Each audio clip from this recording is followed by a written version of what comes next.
Părinții își scot copiii la vânzare, anunțuri matrimoniale în aer liber. Doamna și-a notat, își notează pe caiet. În sălbăticie mai sunt în jur de 1864 de urși. Avem noroc și trece pe deasupra noastră. Cauți pe cineva aici sau te plimbi? Bă, plimbi, acum am venit. Vreți să vedeți așa ceva în parcurile din România? Americanii au primit o pereche de panda. Avem și bătrâni care reciclează, caută prin gunoaie. Acesta este extrem de veninos. Poate fi întâlnit și pe aici, cerpină o graniță. Doamne ferește, te calci în picioare. Toată lumea a venit pentru o poză, pentru o simplă poză. Nu știu ce să zic, arată prea bine ca să nu mâncăm. Eu inițial mă așteptam să fie carnea simplă, fără condimente. Priviți și voi ce frumos se vede acolo în spate. Sunt plătit de americani, ca de obicei. Salutare prieteni și bine v-am regăsit, bine ați revenit în China, bine ați venit în Chengdu. Mă aflu pentru prima dată aici. Știți foarte bine, am fost o săptămână în Shenzhen, după care am plecat, am vizitat alte țări, iar acum ne-am teleportat de la 40 de grade, de la plus 40 de grade la 15. Încă este frig, acesta este motivul pentru care am plecat inițial din China. Am tras de timp, am așteptat să se mai încălzească, pentru că de această dată urmează să vizităm mai multe orașe, mai multe zone diferite din China, așa că rămâneți până la final pentru că o să merite. Sigur o să vedem lucruri foarte interesante. Nu uitați să vă abonați la acest canal de YouTube dacă nu ați făcut-o până acum, adică apăsați butonul subscribe pentru că este gratis, pe mine mă ajută foarte mult. Nu uitați de like, distribuiți vlogul pentru a ajunge la cât mai multă lume. Iar acum haideți să explorăm acest oraș, să vedem despre ce este vorba. Mă aflu pe o pasarelă pentru că de aici se vede foarte frumos și mi s-a părut interesant să încep vlogul de aici. Avem panda peste tot, suntem invadați de urși panda. O să ajungem și acolo. În a doua parte a vlogului o să vizităm, o să vedem urși panda, pentru că nu ai cum să vii în această zonă și să treci cu vederea peste acest lucru extrem de important. Am făcut o mică pauză pentru că acolo avem ceva interesant. Un copil care își face nevoile într-o pungă. Da, primul șoc de aici, dragi prieteni. Am mai văzut acest lucru, dar prin parcuri și pentru animale. Se pare că aici, în situații extreme, și copiii au parte de același tratament. Chiar lângă stație, adică oamenii de acolo admirau tot procesul. Avem și foarte multă mâncare stradală, din nou acest QR cod pe care îl scanăm și plătim. Cred că aici este cea mai importantă zonă, stradă sau loc din Chengdu. Acolo avem noi hotelul, un hotel de 5 stele. Din păcate nu am mai filmat camera, am ajuns târziu, am ajuns la 1 noaptea, era întuneric. Eu în momentul în care am rezervat scria 4 stele, aici văd că are 5, oricum am plătit $50 pe noapte. Suntem întâmpinați de un robot. Cred că dacă vrei ceva de băut, robotul te servește. Avem și o persoană care îl supraveghează, adică nu este 100% autonom. Vorbește cu noi, vorbește în chineză. Procesul este același, ai meniul pe tabletă, selectezi produsul, plătești prin QR cod, el îți ia băutura de acolo și cam asta a fost. Și aici avem câteva opere de artă interesante, atracție pentru turiști. Un oraș al contrastelor, dragi prieteni, o să vedeți. Cred că ați văzut deja în intro, aici părinții își scot copiii la vânzare, între ghilimele. Sunt mai multe parcuri, o să merg și eu într-un astfel de parc. Este aglomerație, fiecare vinde câte ceva. O să merg acolo pentru că sunt curios, vreau să văd cum se procedează, pentru că e ciudat din mai multe puncte de vedere, dar o să discutăm despre asta în momentul în care vom ajunge acolo. Priviți și aici, e nebunie, adică toată lumea vinde câte ceva, au microfoane, boxe, cu ajutorul cărora își fac reclamă. Urși panda, nu știu dacă mă mai aud cum trebuie pentru că este zarvă totală. Aici este și mai interesant, avem două fete care dansează acolo sus. Oamenii vând aur.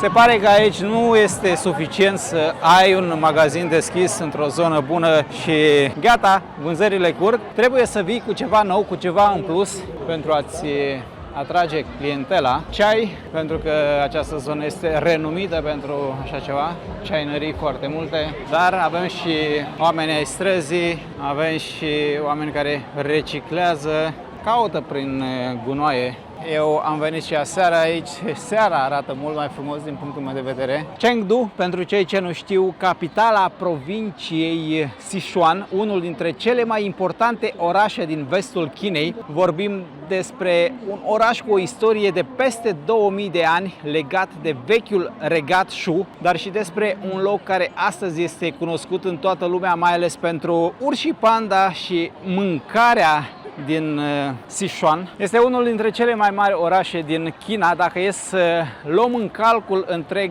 municipiul, se află pe locul 4 cu aproximativ 21 de milioane de locuitori. Și aici avem poliție peste tot, la fiecare pas.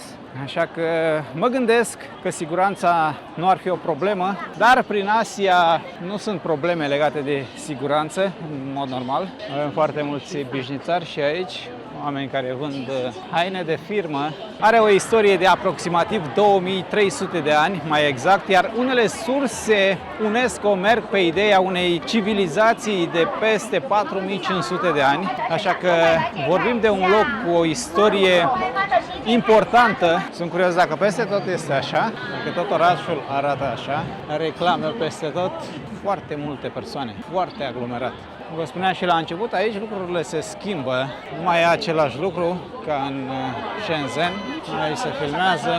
Oamenii, în special tinerii, te salută, dar sunt timizi. Este mai greu cu engleza în această parte. În Shenzhen nu exista această problemă. Aici, v-am zis, lucrurile se schimbă. Dacă dincolo era greu să găsești un loc unde plătești cash, să poți plăti în numerar, ei bine, aici se poate. De la aeroport am luat un taxi care a acceptat cash prin multe locuri. Văd că oamenii plătesc și cash, așa că aici oamenii sunt încă într-un proces de schimbare, de acomodare. Se folosește același sistem ca și în partea cealaltă, doar că aici cash-ul este acceptat. Nu peste tot, dar poți plăti pe alocuri chiar cu cardurile internaționale, cardurile europene în cazul de față. Am mers la un restaurant unde am reușit să plătim cu cardul, dar din câte am înțeles, plata cu cardul este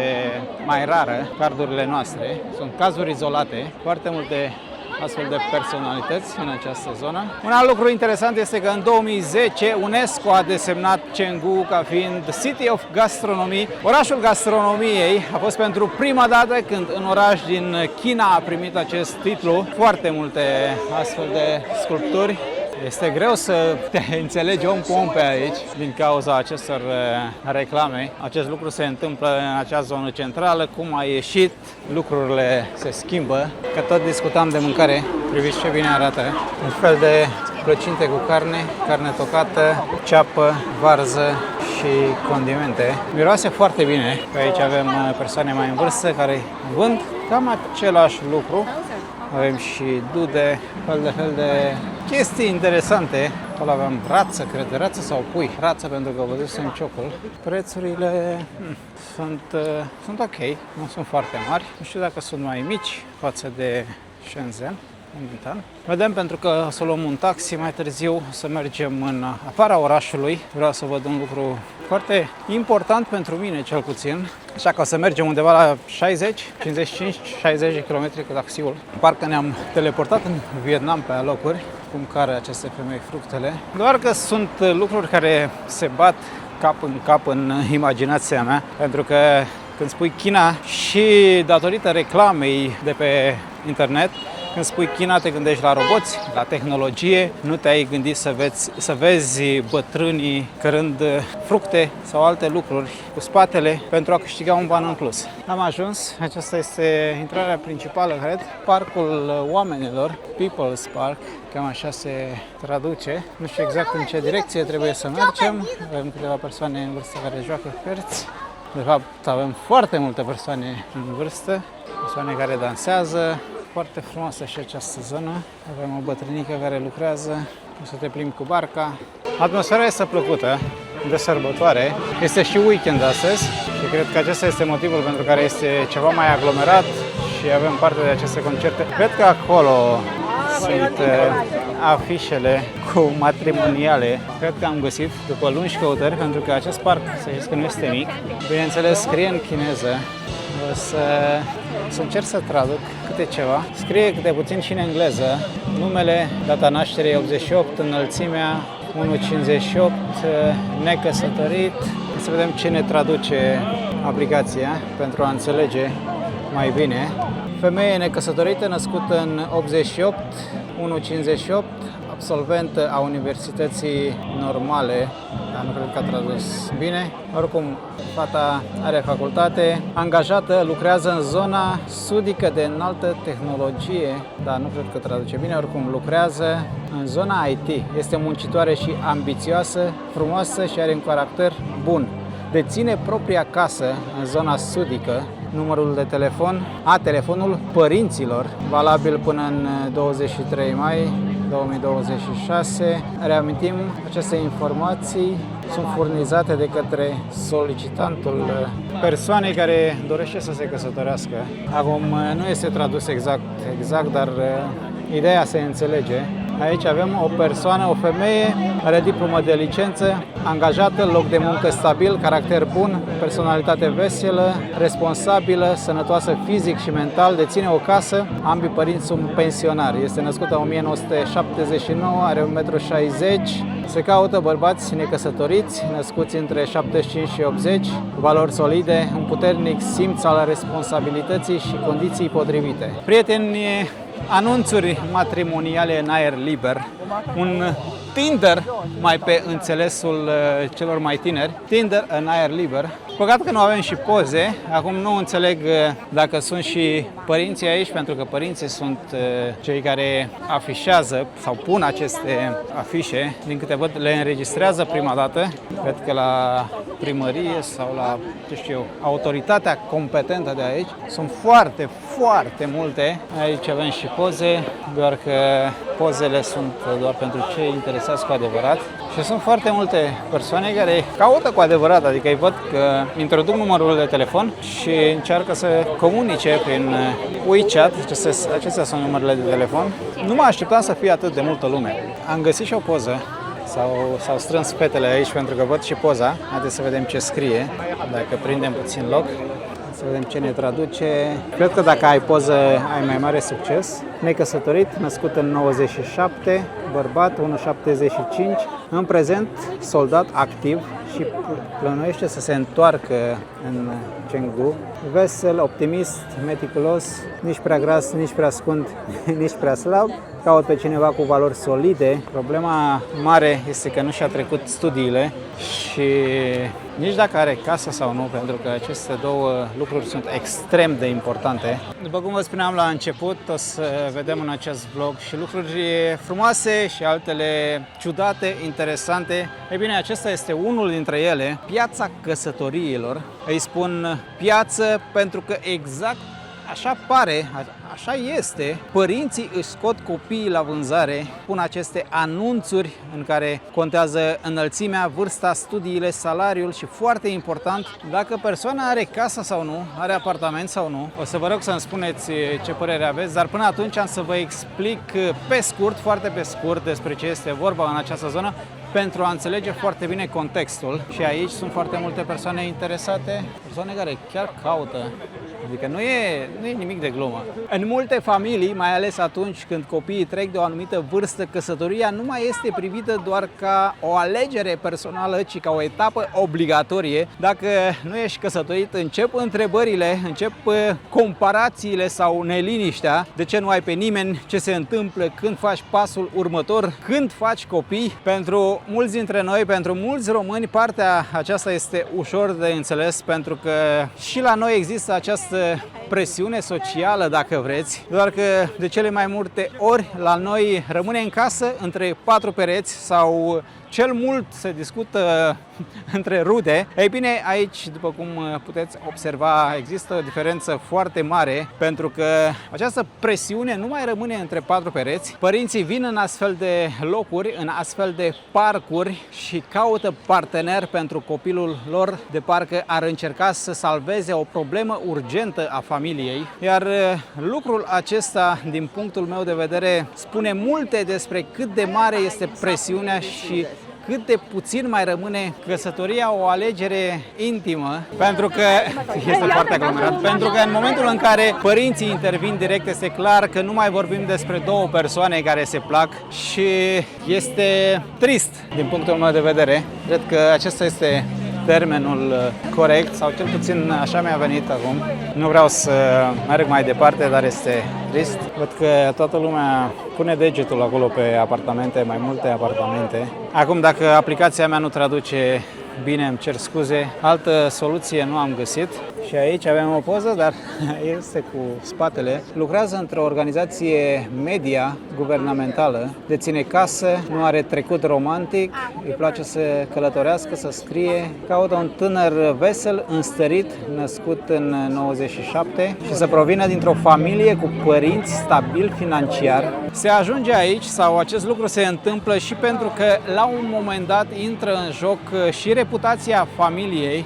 Cel puțin așa am înțeles, pe lângă reputație, statutul, teama de a nu rămâne în urmă față de ceilalți, pentru că din câte am reușit să văd până acum prin aceste anunțuri, afișe, în multe cazuri nu se caută doar un om bun, ci stabilitate, siguranță, o poziție socială și o anumită imagine, motiv pentru care vedem foarte multe afișe cu accent pus pe salariu, studii, casă, vârstă. Relația, din păcate, nu mai este privită doar din prisma iubirii, ci și ca o formă de ordine în viață sau, de ce nu, pentru unii, o modalitate prin care poți să scapi de sărăcie, pentru că am auzit vehiculându-se acest lucru, doar că este ceva mai complicat. Pentru că dacă acolo nu scrie că ai casă sau un salariu bun sau o funcție importantă, nu o să te caute nimeni. Va trebui să vii cu poza ta. Iar din câte văd aici, sunt foarte puține afișe, anunțuri care au poză,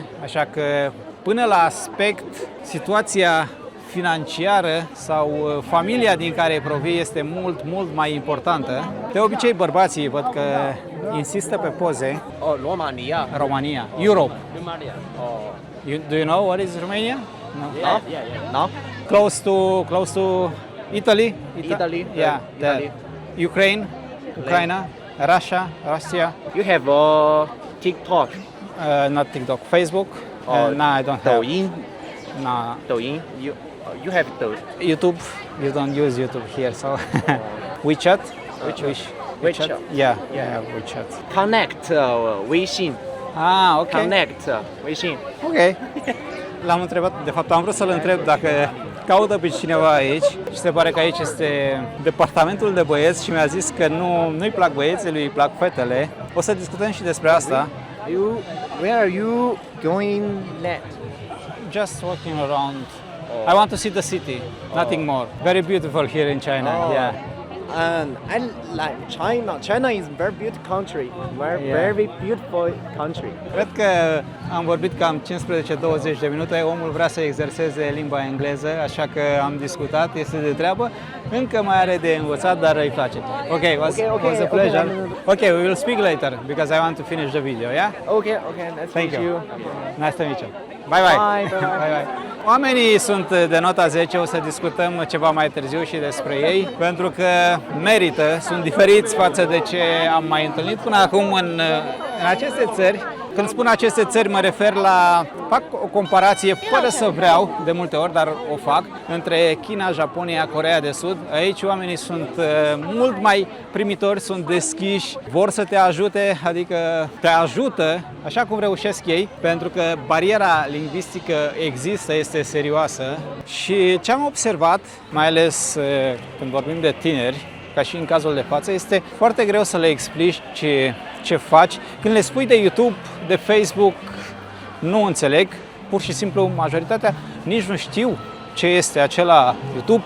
Nu cred că știu că există, dar ușor intri în discuție cu ei și înțeleg. M-au invitat la un ceai, doar că trebuie să filmez, după care poate o să mă revăd cu ei, cine știe, pentru că v-am zis, sunt oameni de nota 10, iar prietenul lui, care nu vorbea engleză, vorbea foarte puțin, discutam doar prin translator, îmi spunea că prietenul lui îi place să discute cu străinii pentru a-și exersa engleza. A scris foarte mult și aici, a studiat în acest oraș, câștigă peste 10.000 de yuan pe lună, este independentă, caracter bun, valori solide, fără obiceiuri proaste, caută un tânăr născut între 89 și 95, sănătos, să nu fumeze, să locuiască aici, să nu bea, să nu fie împătimit al jocurilor de noroc și să aibă casă. Înseamnă că și aici sunt probleme cu jocurile de noroc, chiar dacă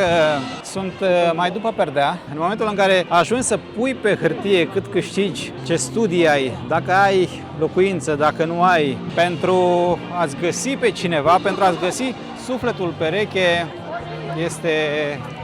nu știu ce să zic. Nu cred că îți găsești sufletul pereche așa. Din contră, trebuie să ne gândim că sunt și persoane care nu reușesc să-și găsească sufletul pereche în modul bine cunoscut de toți. Salut, da, salut! tu? Mersi frumos! Cauți pe cineva aici sau te plimbi? Cauți pe cineva aici sau te plimbi? Mă plimb, acum am venit și știam de pe...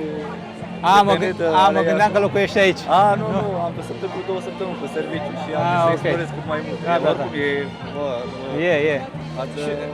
Și eu am venit să fac un vlog despre chestia asta pentru că mi se pare ceva inedit, interesant. Da, știam despre alea cu anunțul de căsătorie sau ceva de genul ăsta și am zis să trec. Am vin de la Panda, de la Giant Panda. Ok, da. Să mă opresc să vizitez. Da, e interesant și faptul că trec acolo și dacă au casă, dacă nu au, cât câștigă, poți să traduci să vezi pe fiecare anunț. E interesant. Era la noi Raidu sau anunțurile în ziar. Exact. Da. Găsim români peste tot, chiar și aici la anunțuri matrimoniale, glumesc.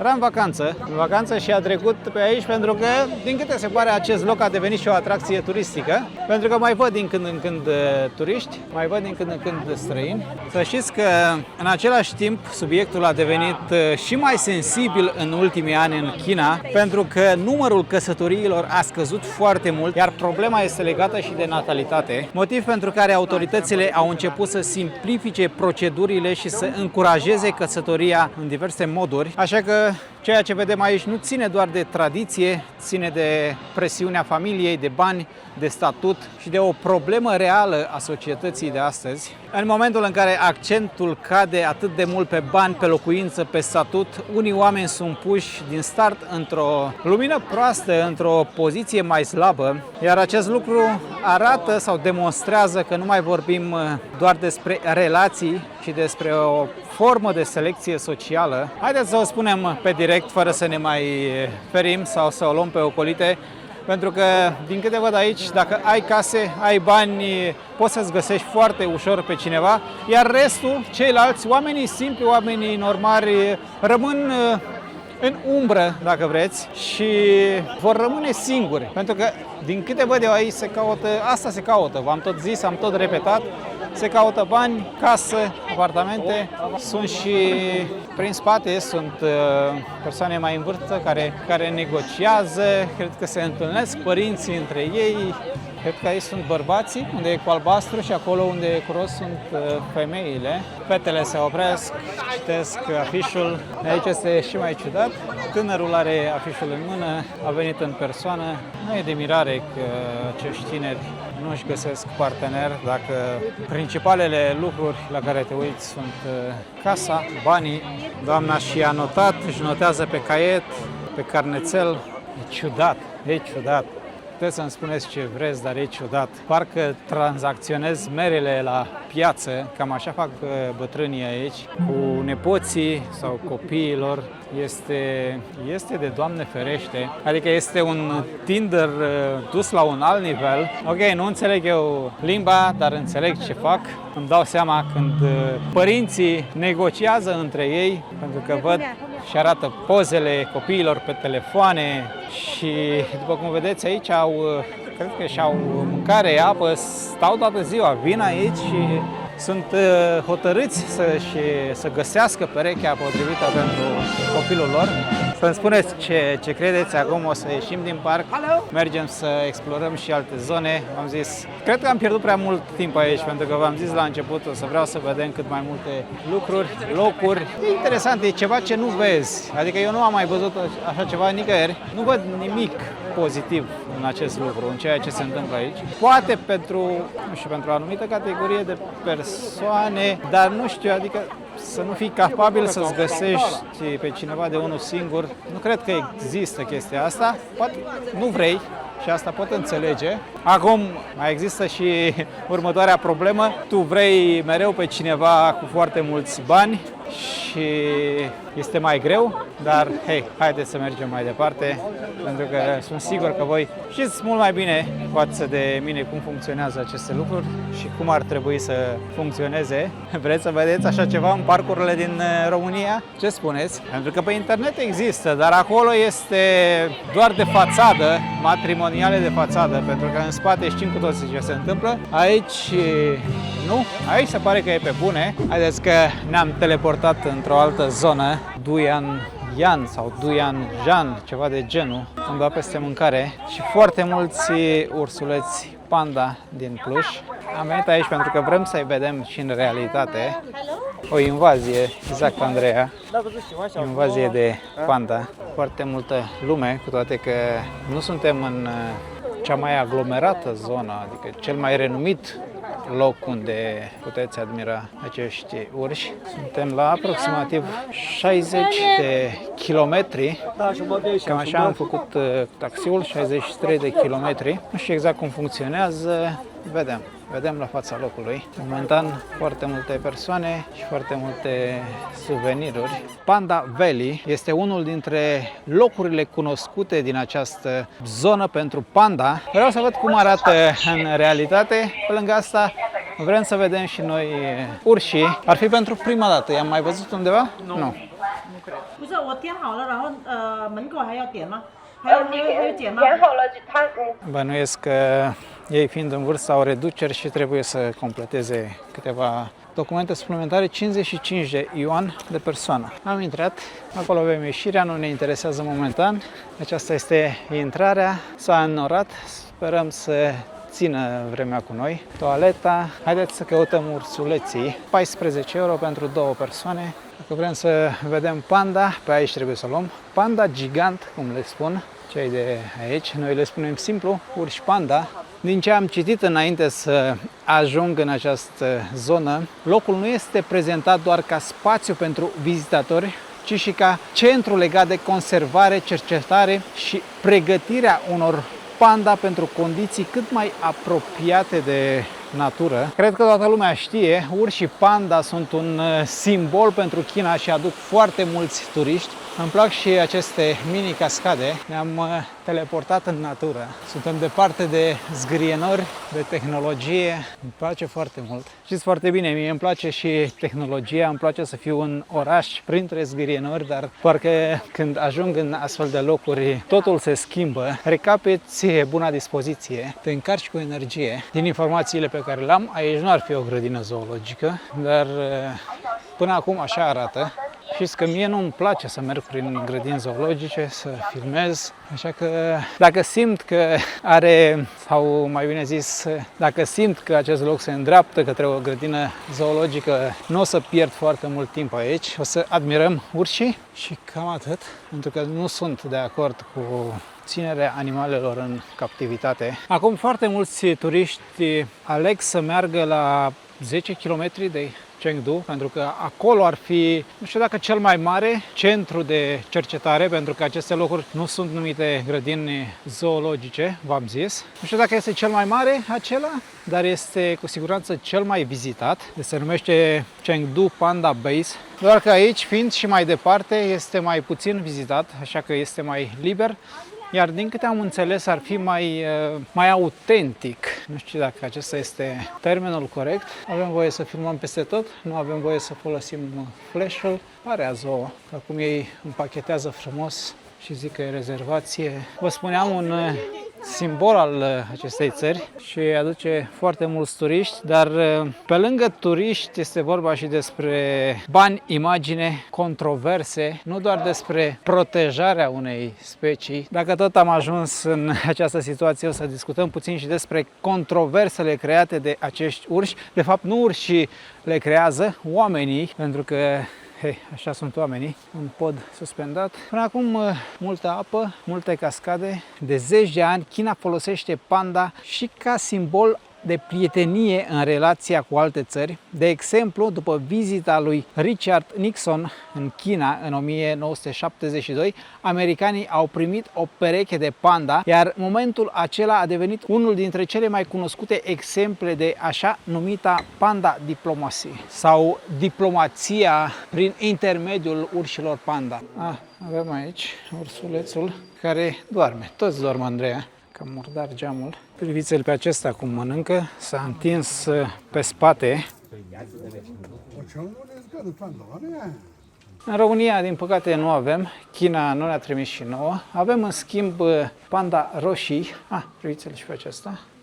Însă, în alte țări din Europa, să știți că avem, cum ar fi Spania, Belgia, Franța sau Germania, urșii sunt veniți tot de aici, o parte din ei sunt la masă, o parte la somn. Unii spun că vorbim despre protejarea unei specii rare, în timp ce alții spun că vorbim despre foarte mult control, foarte mulți bani și foarte multă imagine. Practic, panda nu este doar un animal adorabil pe care îl vezi în poze și pe suveniruri, este și un simbol care ajută China să pară mai prietenoasă, mai simpatică și mai ușor de plăcut în ochii lumii. Reuters, cei de la Reuters, spun direct că panda a fost folosit de China pentru a-și întări imaginea internațională și ca instrument de influență prin imagine, nu prin forță. Acum, dacă este așa sau nu, să-mi spuneți voi, să-mi lăsați mai jos în comentarii într-un mod civilizat. Aș vrea să văd și pui, poate găsim pui pe aici. În ziua de astăzi, ursul panda trăiește natural doar în China, dar nu a fost mereu așa. În trecut, aria lui era mai mare și ajungea inclusiv în zone din actualul Myanmar și nordul Vietnamului, doar că în timp, pe măsură ce habitatul s-a distrus și s-a restrâns, panda a rămas izolat doar în câteva regiuni din China. Mulți îl consideră un animal simpatic, leneș și cam prostănac.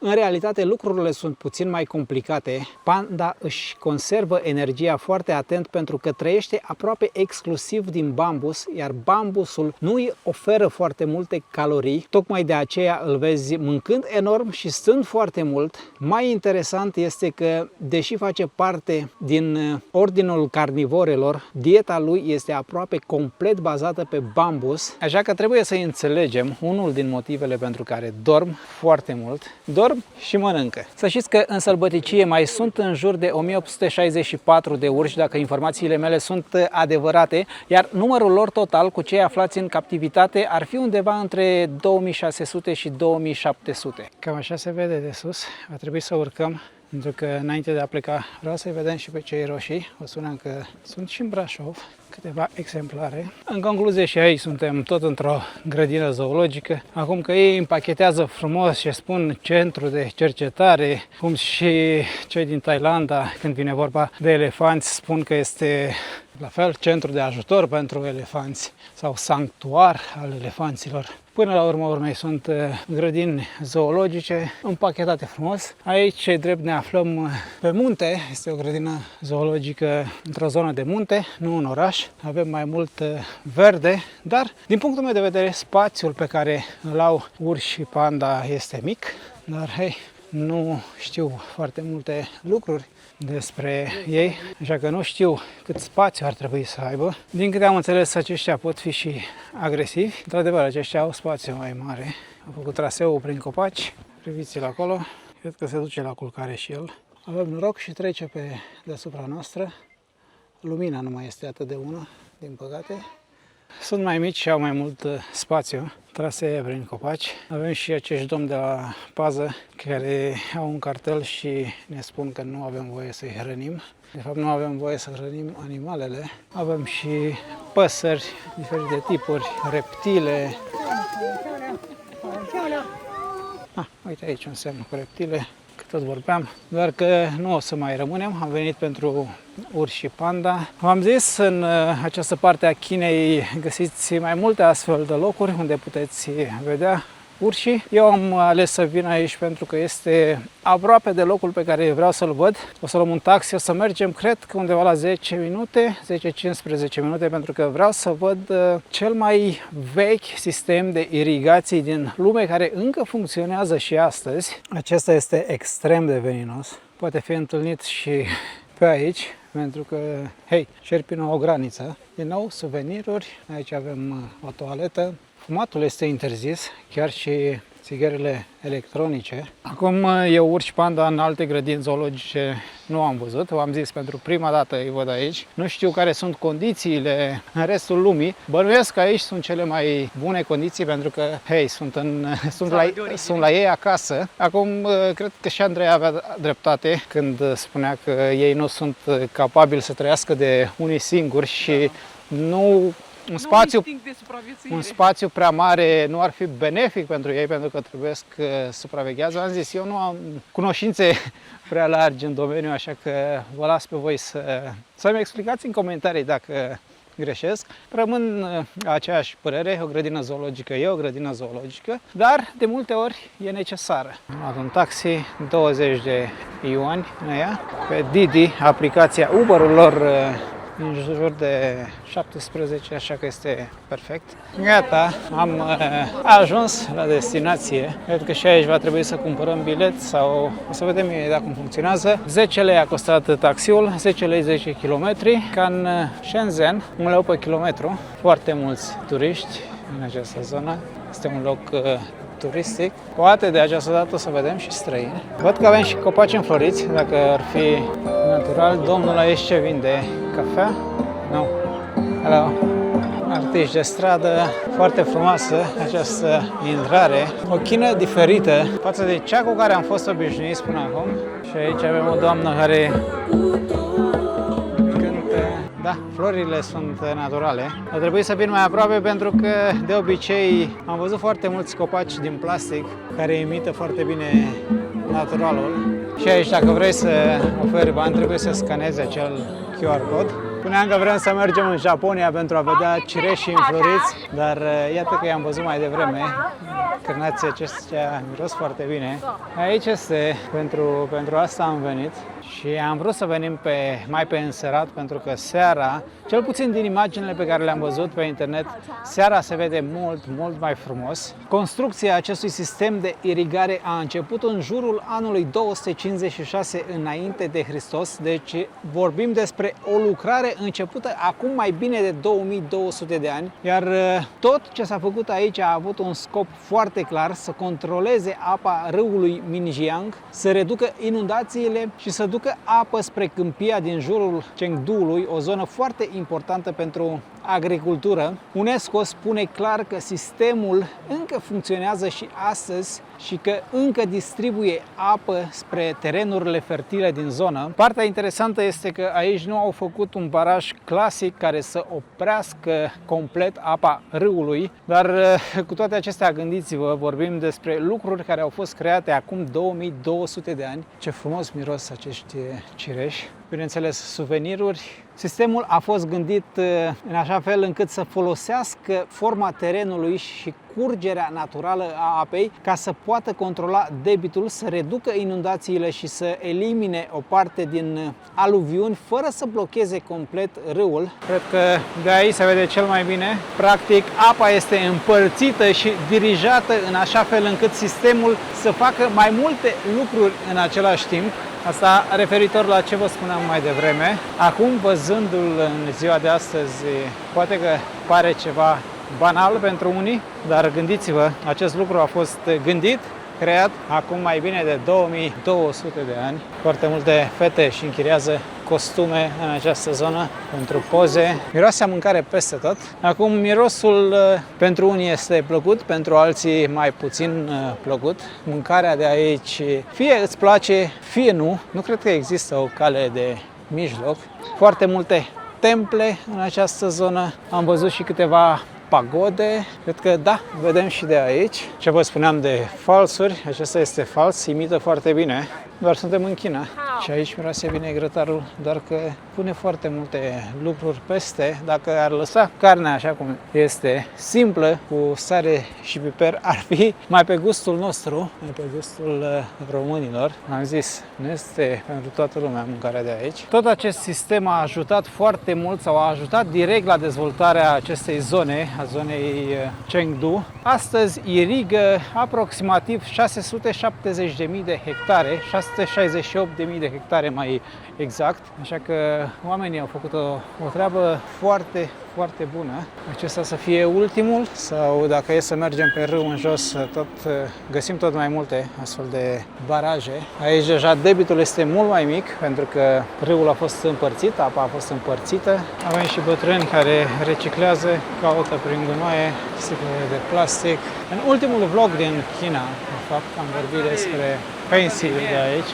Ultimul vlog din Shenzhen. Dacă nu l-ați văzut, vă aștept pe canalul de YouTube. Nu am înțeles exact ce sunt acestea. Găsești în interior, găsești surprize, găsești câte ceva. 10 yuan bucata. Ok, găsești așa ceva. Cam asta găsești în interior. M-am prins într-un final. Și acum depinde de noroc. Hai, Andreea, să vedem ce ți-ai luat. Cred că e carne de porc. Păi nu spuneai tu că mâncarea chinezească nu e bună? Da, are foarte multă zeamă. Da, mergea și ceapă totuși. E foarte bună, mergea ceapă. Pentru gustul meu ar fi trebuit puțină ceapă și puțină sare. În rest e perfect. Bine, acum gândiți-vă, nouă ne este și foarte foame. 1,50 euro. Pentru 1,50 euro ce vrei mai mult? Aici avem costume unde poți să le închiriezi.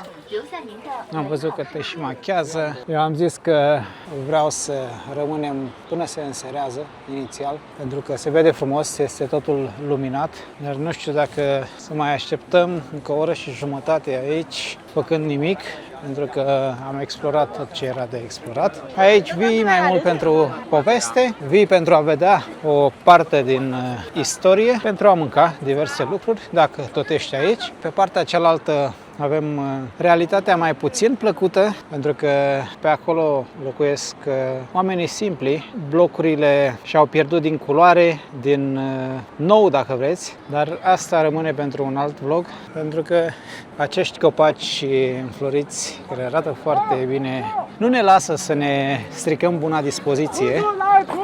Aici poliția a venit și a țipat la ei, vine și țipă la ei, dar nu înțeleg de ce. Nu au voie să vândă aici. Un lucru pe care îl văd este că aici forțele de ordine au autoritate, adică când spun ceva, nu vin a doua oară să repete, au zis și oamenii execută. Folosesc un ton destul de autoritar, după care mi-a strănutat bine, a tușit mai mult în fața mea. În fine, trecem peste. Majoritatea turiștilor vin aici, pentru că aici este intrarea principală, aici te lasă și autocarul și taxiul, dar acolo trebuie să mergeți pentru a vedea cu adevărat cum a fost construit sistemul. Acum, dacă ar fi să filmez tot ce văd, tot ce îmi place, ar trebui să fac un vlog la fiecare 2 ore. Dau peste atât de multe lucruri interesante, cum este și această tipă care s-a pregătit, s-a costumat pentru poze sau pentru TikTok, cine știe. Hello. Jasmine tea. Jasmine tea? Yeah. Da, foarte bun. România. Vor să vândă, este foarte bun și fără zahăr, fix cum îmi place mie. Fără zahăr și nu are un gust rău. Toată lumea îți oferă câte ceva, atât zis. Și nu știu, încercăm diverse chestii. E halva, halviță, ceva? Are textura, dar are gust de pufarine. Și pufarinele, mai țin minte? Ah, da. Ori este expandat. Da, dar mie îmi place mai mult zona de aici față de cea din Chengdu. Păi da, pentru că avem o oră de mers. Eu aș fi vrut să vedeți și orașul și Chengdu seara, pentru că și seara se vede frumos, dar ce să vă arăt mai întâi? Nu rămânem foarte multe zile, nu facem foarte multe vloguri, adică nu facem foarte multe vloguri. Un singur vlog de aici, după care mergem în următorul oraș. O să vedem, cred că 5 orașe până plecăm din China, 5 orașe noi pentru mine, 5 vloguri din China. Sper să găsesc lucruri interesante în fiecare oraș, pentru că sunt sigur că multe dintre ele se repetă. O să vedem, când vine vorba de mâncare mai ales, cred că o să vedem cam același lucru, dar o să încerc să vă prezint, o să caut lucruri diferite în fiecare oraș, așa că trebuie să le urmăriți pe toate, pentru că dacă aici vedeți așa ceva, în următorul oraș cu siguranță o să vedeți ceva diferit, chiar dacă și acolo cu siguranță o să avem locuri de genul. Aici arată bine. Arată foarte bine. Avem un restaurant pentru frigărui și pâinea arată bine, dar nu. Ar trebui să facem o pauză de la pâine, să o scoatem puțin din alimentație, pentru că și că dăunează sănătății. Nu știu ce să zic, arată prea bine ca să nu mâncăm. Măcar să încercăm. Luăm 22. Înțelegem prin semne. Am luat 5, pentru că arată bine. 5, dar au luat și mai sunt 2 persoane. Dar vrei cu sos din asta sau fără sos? Ok, acum le-a băgat în sos. Ce mai? Gata. Thank you. Că așa arată, ce miroase a oaie. Eu inițial mă așteptam să fie carnea simplă, fără condimente, dar a fost prea târziu să-i mai zic să nu le condimenteze. Cu toate că... Wow! Mai bun condimentat. Ce spuneam mai devreme? Mai puțină pâine. Cu toate că e prea... Nu e pe gustul tău pentru că are chime, zic eu. Nu. Are chime. Da. E făcută de ieri, cred. Asta e altă discuție. Mamă, dar carnea e de Doamne ferește.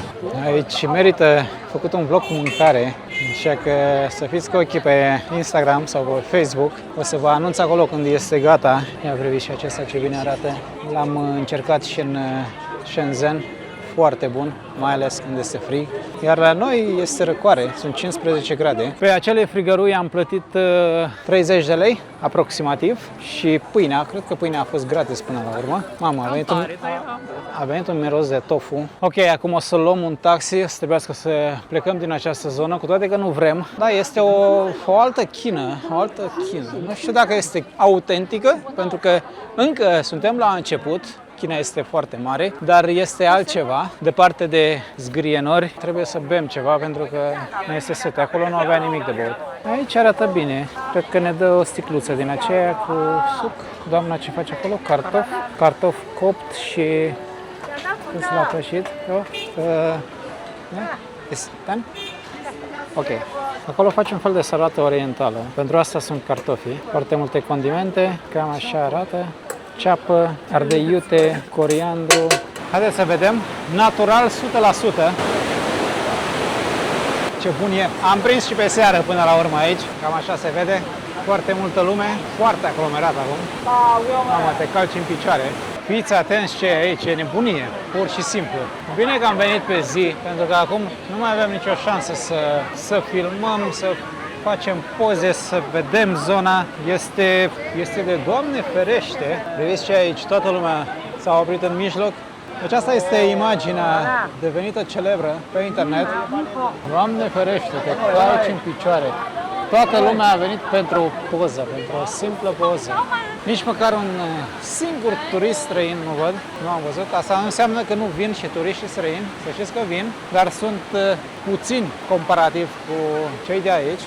Vedeți că ne-am luat și noi câteva fructe, 100 de lei. Mangostinul arată foarte bine. Prieteni, am vrut să închid vlogul, apropo, fructele au fost foarte bune, doar că am ieșit, nu avem cum să rămânem în casă. Noi explorăm mult și în afara vlogului. Am dat peste acest loc care arată diferită. Emană lux și opulență. Suntem într-un centru comercial, o să vedeți imediat cum arată și afară, pentru că este spectaculos. Lux și opulență. Am dat peste acest loc și am zis că ar fi bine să vedeți și voi, așa că o să mai filmăm, cred că 5-10 minute. Nu o să încheiem vlogul, plus că am rămas dator și cu subiectul pe care l-am deschis în prima parte, restaurante. Am coborât la parter, nu, cred că este un un etaj subteran aici. Avem mâncare, un robot care se plimbă, face publicitate sau curățenie? Nu, face publicitate, marmură peste tot, îți ia ochii. Nu cred că am filmat în interior în această țară până acum.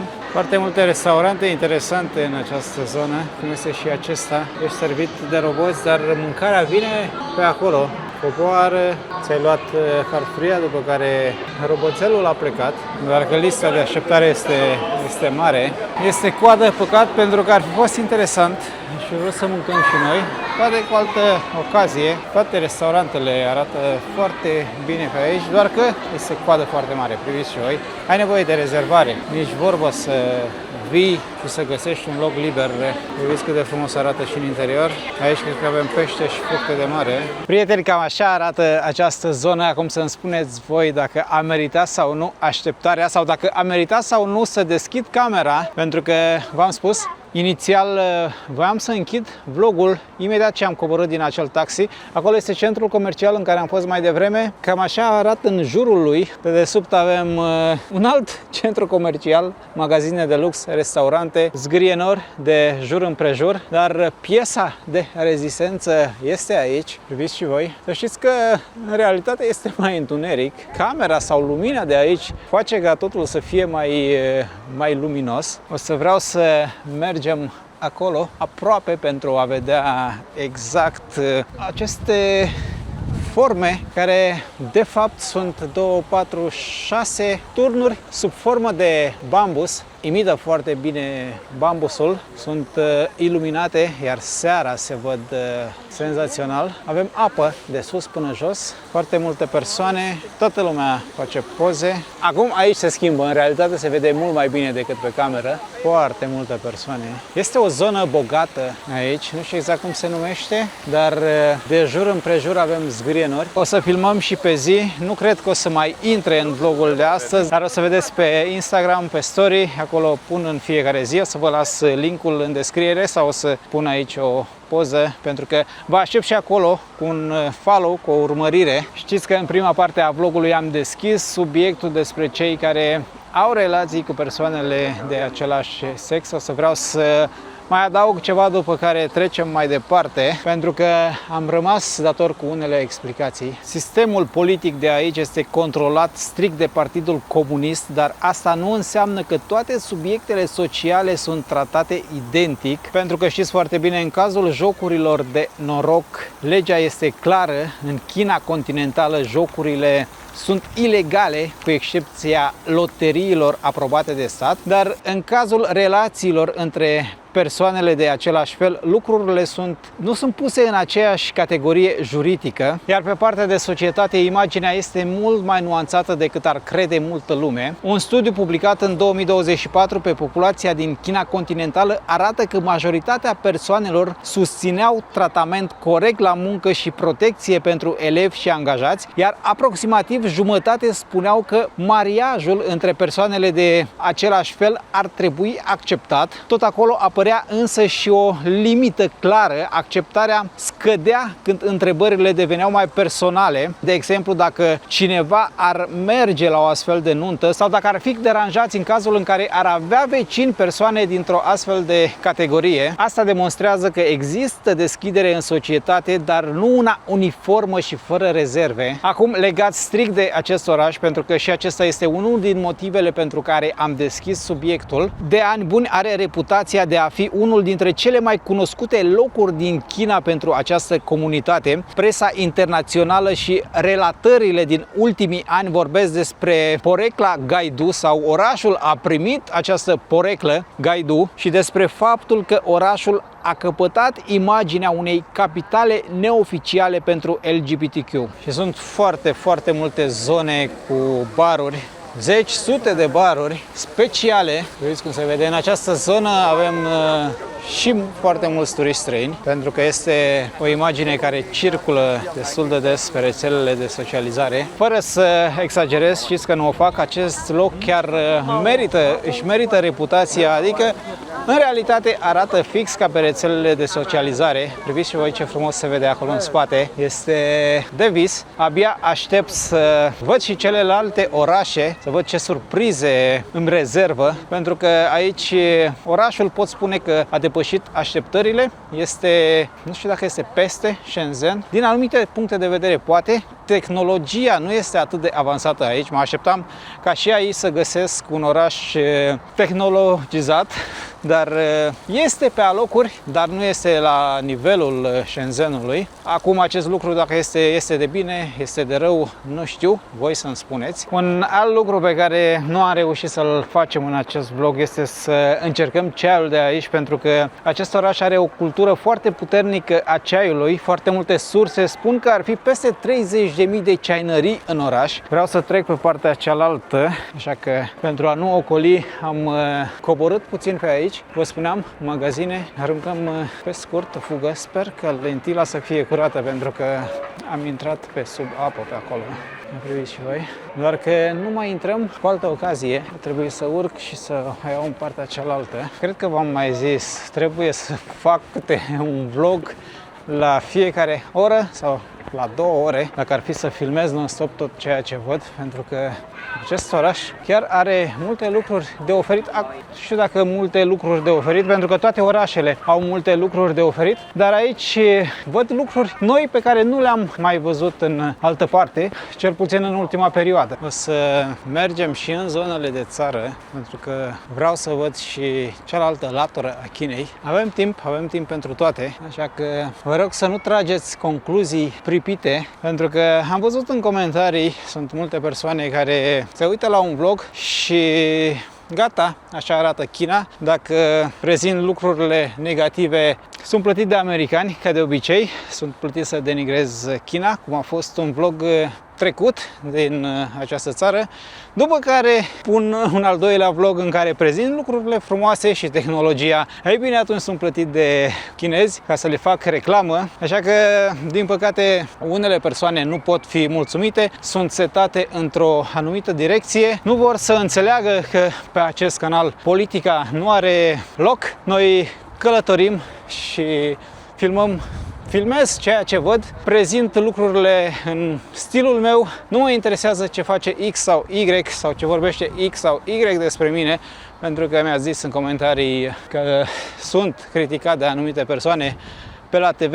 Acest lucru nu mă interesează, egal cu 0. Ceea ce mă interesează sunteți voi, comentariile voastre ale celor care vă uitați la mine de la început și înțelegeți ce fac cu adevărat, și cam atât. În rest, toate sunt trecătoare. Am primit sute de mesaje în urma vlogului din Hong Kong, în condițiile în care eu am explicat diferențele dintre Hong Kong și China continentală, în condițiile în care în primul vlog din Hong Kong am prezentat locurile turistice, tot ceea ce e frumos, după care al doilea vlog a fost cu lucrurile mai puțin plăcute, pentru că, da, sunt peste tot în lume, dar dacă sunt peste tot în lume, asta nu înseamnă că nu trebuie să vorbim despre ele, nu trebuie să le filmăm, pentru că, hei, trăim într-o lume liberă, momentan. Acum vom vedea ce se va întâmpla în viitor. De ce aș critica un loc ca acesta, care arată perfect din toate punctele de vedere, din punctul meu de vedere, adică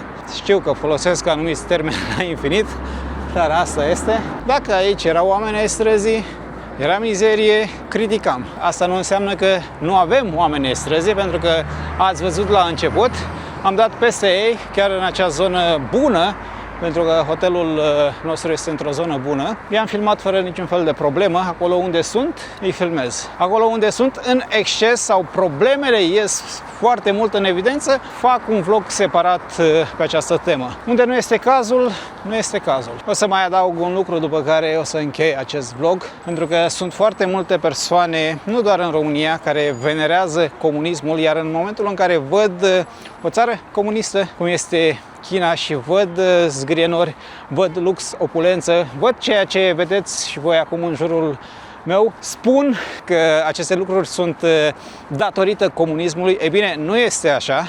nu este deloc așa, dar acest subiect o să-l abordăm într-un alt vlog. Mai spre final, după ce o să îmi fac o imagine mai largă cu privire la China, pentru că nu totul se rezumă la zgârienori, nu totul se rezumă la persoanele care caută prin gunoaie. Sunt și aici, este mai mult de atât. Gata, vă mulțumesc foarte mult pentru că ați rămas până la final. Să știți că mă ajută foarte mult pentru că sunteți alături de mine. Nu uitați să apăsați butonul subscribe dacă nu ați făcut-o până acum, pentru că este gratis, iar pe mine mă ajută. Nu uitați de like, de păreri, să vă lăsați părerile într-un mod civilizat în comentarii, chiar dacă nu sunteți de acord cu mine. Nu trebuie să fiți de acord cu mine, trebuie să comentați acolo într-un mod civilizat, nu șterg comentarii, dar YouTube-ul blochează pe cele care jignesc, care folosesc cuvinte vulgare. Cam atât. Iar noi ne vedem data viitoare într-o nouă aventură tot de aici din China. Până atunci vă spun numai bine!